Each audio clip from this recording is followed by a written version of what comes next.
a tremendous rise of women's violence against men from 1985 to 1991, and we here at Rolanda are always concerned about violent family situations, and that's why we thought it was important to do this story. I like the points that we've been making. It doesn't matter who's violent. If your home is violent, then we've got to help. There are currently fewer than 6 shelters for battered men in the United States. And we're about to introduce you to the man who helped found the very first one. Where are you, George? George Gilliland. He founded the very first one, the very first shelter for men in the United States. You're joining us live via satellite from St. Paul, Minnesota. Thanks for joining us, George. Thank you for having me. George, tell me, if you could, what the situation was before you founded the shelter. If you were a man being battered by your wife or girlfriend, where could you go? What situation were you in?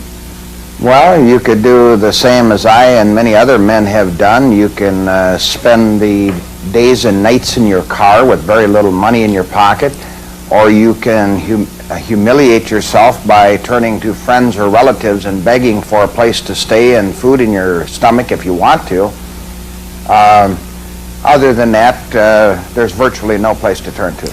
And fortunately, I've heard some comments from some ladies in your audience that have brought that to light, whose thinking is exactly the same as mine. I am not known as a men's rights activist by those that know me and know what we do. I'm known as a man that demands nothing more than equality and the same continuum of treatment for every victim of domestic abuse. I don't care if it's a man or a woman, black or white, lesbian or gay, Catholic, Protestant, Buddhist, or whatever they are. Every person that is a victim deserves the same type of treatment and compassion.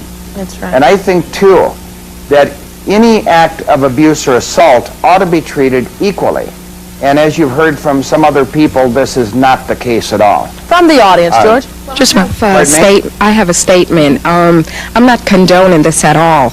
But I have to be sympathetic to the women, because women have been battered for centuries, and also murdered. Who gets battered? Again, I'm not condoning it. I'm really not. I'm just saying that me as a woman, I have to be a little bit more sympathetic to my... Who gets battered or slapped, whether it's a male or a female? It is a serious thing. Relationship. I think it's important to put things into some kind of perspective. Domestic violence is about power and control. It's about a relationship where there's a whole pattern about trying to maintain power and control, very much like racism in our country. You know, those of us who are white are born into a kind of privilege just by the color of our skin, and we think that gives us a right to power. And men who batter women are born into this country thinking because they're born male they have a right to have power over, to be the king of the castle. I think I asked you and we're talking about from the audience, please. About power and control. I just think it's terrible. Charlotte, I believe I asked you about 3 years ago, where do you come off by saying that domestic violence is man's desire to control a woman, and yet 3 years ago I asked you, how do you account for domestic violence then in gay and lesbian relationships, and you dodged that question, and every other advocate has been dodging it ever since. I agree with it doesn't hold any water, Charlotte.